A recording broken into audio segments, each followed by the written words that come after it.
Hello YouTube, welcome to this new video. A couple of days ago, this news article caught my attention.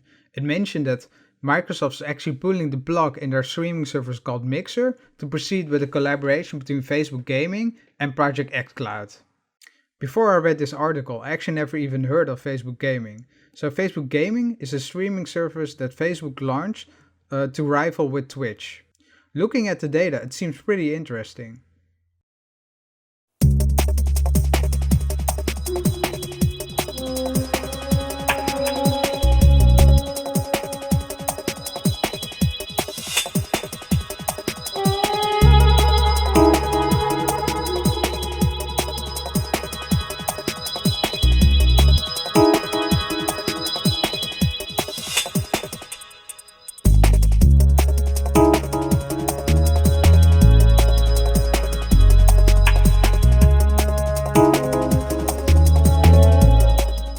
Back at the time, it was actually very interesting because this started the discussion among streamers if they should actually keep streaming on Twitch. It showed that there were actually other platforms on which they could do their service.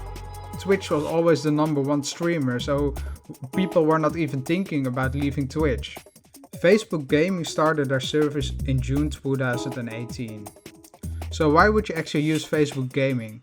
Well, Facebook Gaming is actually pretty amazing for new streamers because you're able to stream with less competition compared to Twitch. Say you are starting a new channel, and if you want to start this new channel, you just start on Facebook Gaming. You have less competitors, so you don't have to compete for the views of the streamers that are actually watching on that platform. You will be able to grow your audience really fast because there's really less competition on that platform. So Facebook is actually targeting the emerging markets. They are targeting Latin America, Asia and Europe. So Twitch is actually dominating in Canada and US, but the focus of Facebook is actually on these other countries, so that's why it's still growing. So why did Microsoft actually decide to stop Mixer? Well, if you look at the data, you can see that Mixer was actually going nowhere and that there was no real growth if you can compare this with the growth that you're actually seeing for Facebook. Even though Microsoft spent millions of dollars to bring in the huge streamers like Twitch and Shroud, Facebook Gaming on the other hand is experiencing this liftoff with exponential growth. The reason that why they are growing is because Facebook Gaming is integrated in the core app of Facebook. Initially, when they first started Facebook Gaming, they wanted to have this separate app that you needed to download before you could use it. The data is showing that when they had this separate app, that they had over 100 million downloads. So at that time there were not actually really that much users. Initially they switched over to integrating Facebook Gaming into the core app, and what you could see was that actually over 700 million users were using the platform. Keep in mind that as of 2020 Q1 there are 2.6 billion monthly active users on Facebook. So here's the catch.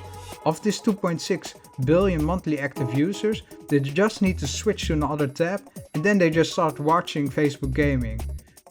So this is the start of a new era for Microsoft. Microsoft is making a transition from this hardware selling company selling Xboxes to a service-based type of business. They will try to sell subscriptions of Xcloud and they will try to reach this 2.6 billion people that are using Facebook. This is a smart move from Microsoft, since they're actually losing a lot of market share with their Xbox business. And even though the new Xbox will be launching soon, the Xbox Series X, I don't think this will be a game changer for the hardware business. They are actually making a big bet on Xcloud. And keep in mind how big this potential audience actually can be when you compare this to the monthly active users of Twitch. So if Microsoft is actually able to reach 2 billion people with Xcloud, that would be huge. They would be the number one console company in an instant. If you look at the figures, Sony, the console leader, is doing 18 billion of revenue per year. Microsoft is right now doing only 10 billion of revenue. So why is this a game changer? Well, if you have 2 billion people that are using Xcloud, let's say that the cost of using this service is something like $5 per month.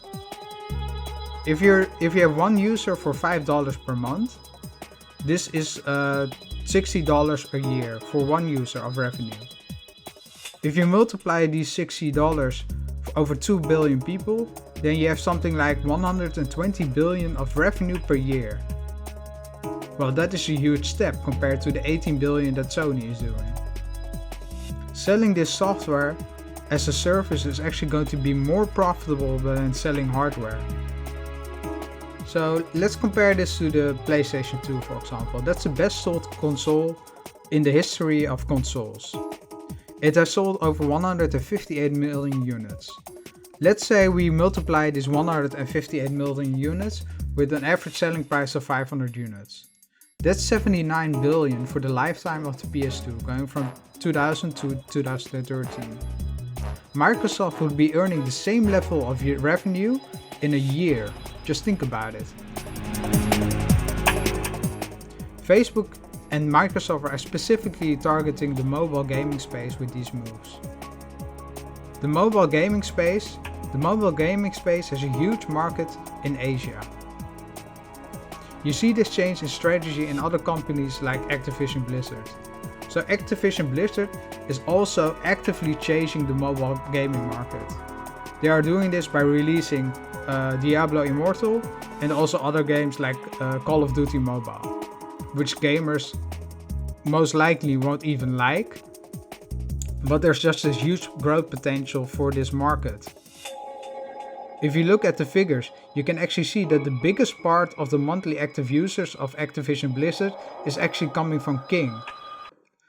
This number is 67%, over 273 million active users. So that is the reason why Activision Blizzard is actively changing the mobile gaming industry.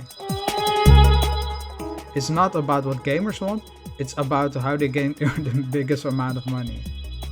Let me know in the comments section what you think about mobile gaming. Do you think it will be more fun if you can actually play an Xbox game on your mobile phone? So what actually happens with the team that was working on Mixer? Well, this team is actually being reallocated to the Microsoft Teams team. Since there was a huge opportunity and demand for working from home software, as we know from this whole fiber situation. As I mentioned in videos before, business cases are what driving these companies. If a new initiative is not showing any results, they will kill that initiative and they will spend their resources somewhere else where they have a better return. So for Microsoft, the opportunity was really just better to spend these resources, whether these are people or money, on Microsoft Teams instead of Mixer. I would like to end this video with the following closing remark. People often complain about Nintendo and the fact that they don't have regular controllers, that Nintendo is not hardcore and always doing something different. Well, look at this controller and look at what Nintendo released 2 years ago. It almost seems as if Microsoft is trying to copy Nintendo. Nintendo is really one step ahead of the competition. Thank you for watching this video. If you like this video, please press the like button, that would help me a lot. And if you want to see more content like this, don't forget to subscribe. Bye bye.